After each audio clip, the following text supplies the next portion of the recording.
अस्सलामु अलैकुम। वेलकम। एक और दिलचस्प कहानी के साथ आपका अपना किस्सा ख्वां हाजिर है। मुझे उम्मीद है कि आपको हमारा कंटेंट अच्छा लग रहा होगा। हमारा मकसद पुरानी लोक दास्तानों, कहानियों और किस्सों को दोबारा से ज़िंदा करना है, ताकि आप सब पुराने कल्चर से ना सिर्फ वाकफ़ियत हासिल करें बल्कि कुछ सीख कर अपनी ज़िंदगी को बेहतर बना सकें।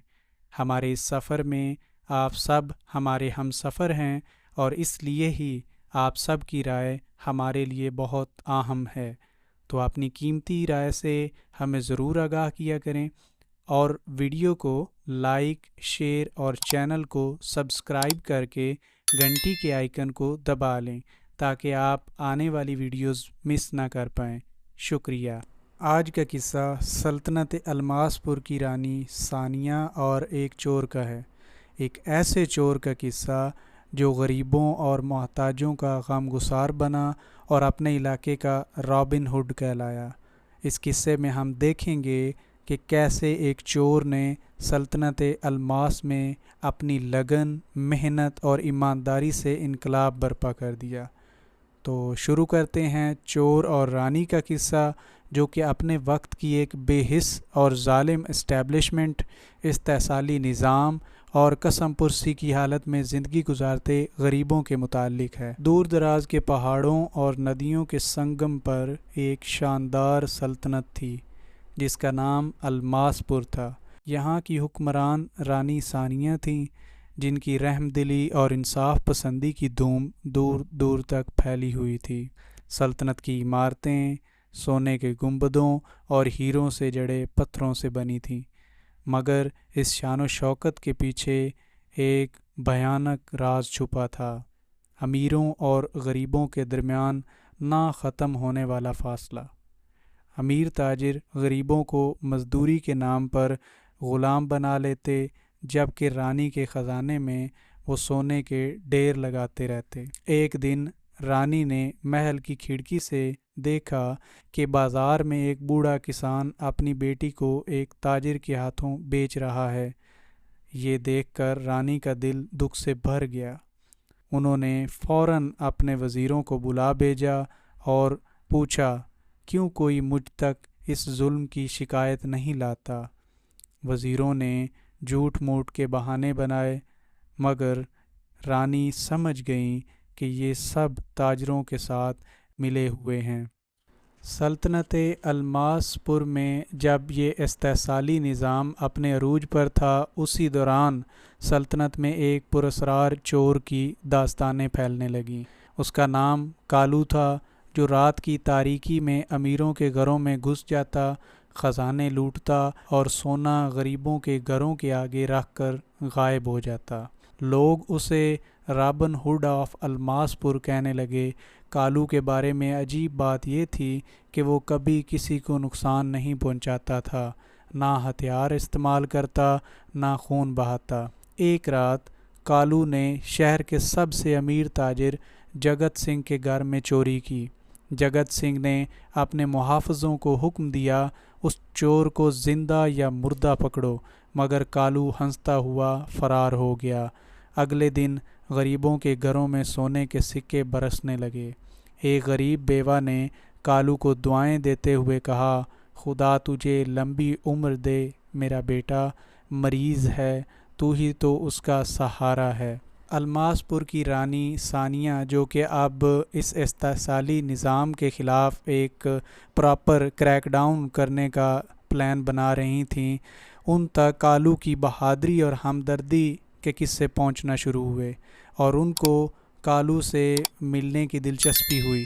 उन्होंने एक चाल चली, अपने महल के ख़जाने को जाली सोने से भर दिया और छुपे हुए मुहाफ़िज़ों को हुक्म दिया कि चोर का इंतज़ार करें। कालू जैसे ही ख़जाने तक पहुंचा, जाल में फंस गया। मुहाफ़िज़ों ने उसे घेर लिया, मगर कालू ने मुज़ाहमत नहीं की। वो मुस्कुराया और बोला, मैं जानता था कि ये जाल है, मगर रानी से मिलने का यही एक रास्ता था। अगले दिन दरबार लगा। کالو کو زنجیروں میں جکڑ کر لایا گیا۔ رانی ثانیہ نے غصے سے پوچھا، تو نے یہ گستاخی کیسے کی؟ کالو نے بے خوفی سے جواب دیا، میں نے صرف وہ کیا جو آپ کو کرنا چاہیے تھا۔ جب امیر غریبوں کا خون چوستے ہیں اور آپ خاموش ہیں تو کیا میں بھی خاموش رہوں؟ رانی نے اس کے چہرے میں خلوص دیکھا۔ وہ سوچ میں پڑ گئیں، کیا یہ شخص مجرم ہے یا ایک بہادر؟ رانی ثانیہ کا دربار تاجروں، وزیروں اور جگت سنگھ سمیت بہت سے دیگر لوگوں سے کھچا کھچ بھرا تھا۔ لوگ اس انتظار میں تھے کہ رانی کا فیصلہ کیا ہوتا ہے۔ رانی نے وزیروں سے مشورہ کیا۔ وزیر کالو چور کو پھانسی دینے پر اصرار کر رہے تھے، مگر رانی کا دل کہہ رہا تھا کہ کالو کو موقع دیا جانا چاہیے۔ آخرکار انہوں نے ایک ایسا فیصلہ سنایا جس سے سب کے ہوش اڑ گئے۔ کالو، تو نے چوری کر کے غریبوں کی مدد کی ہے، مگر یہ راستہ غلط تھا۔ اب تمہیں سلطنت کا خزانچی بنایا جاتا ہے۔ تمہارا کام ہوگا کہ امیروں سے ٹیکس وصول کرو اور غریبوں میں تقسیم کرو۔ رانی کا فیصلہ سنتے ہی دربار میں سناٹا چھا گیا۔ وزیروں کے منہ کھلے کے کھلے رہ گئے۔ کالو نے رانی کے قدم چھوئے اور آنسو بہاتے ہوئے کہا، آپ نے مجھے نہ صرف معاف کیا بلکہ عزت بھی دی۔ میں اپنی زندگی آپ کے نام کرتا ہوں اور وعدہ کرتا ہوں کہ میں اس ذمہ داری کو جی جان سے نبھاؤں گا۔ دربار سے نکلتے ہی کالو نے نئی ذمہ داریاں سنبھالیں۔ اس نے امیر تاجروں کو بلایا اور کہا، آپ لوگوں نے سالوں سے ٹیکس ادا نہیں کیا، اب یا تو ٹیکس بھریں یا اپنی دولت غریبوں میں بانٹ دیں۔ تاجر غصے سے پاگل ہو گئے۔ انہوں نے کالو کو ڈرانے کے لیے قاتل بھیجے، مگر کالو نے اپنی چالاکی سے سب کو بے نقاب کر دیا۔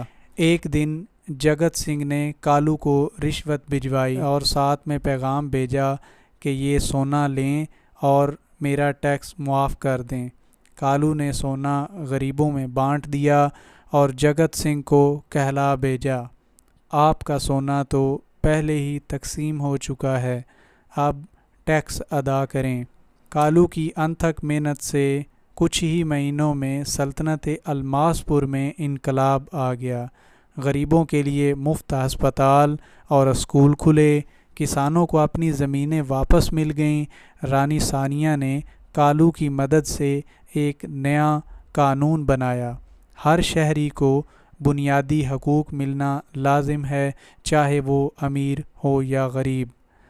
ایک دن رانی نے کالو سے پوچھا، تم نے یہ سب کیسے کر لیا؟ کالو نے جواب دیا، جس دن آپ نے مجھے اعتماد دیا، میں نے عہد کیا تھا کہ کبھی اسے ٹوٹنے نہ دوں گا۔ امیروں نے بھی اس بدلتے نظام میں خود کو بدلنا شروع کیا۔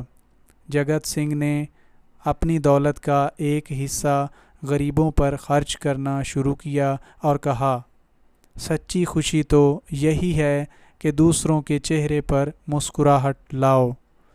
آج سلطنت الماس دنیا بھر میں اپنے انصاف اور مساوات کی وجہ سے مشہور ہے۔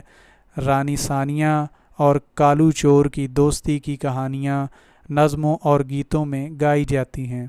ہر سال یوم مساوات منایا جاتا ہے، جس دن امیر اور غریب ایک دوسرے کو تحفے دیتے ہیں۔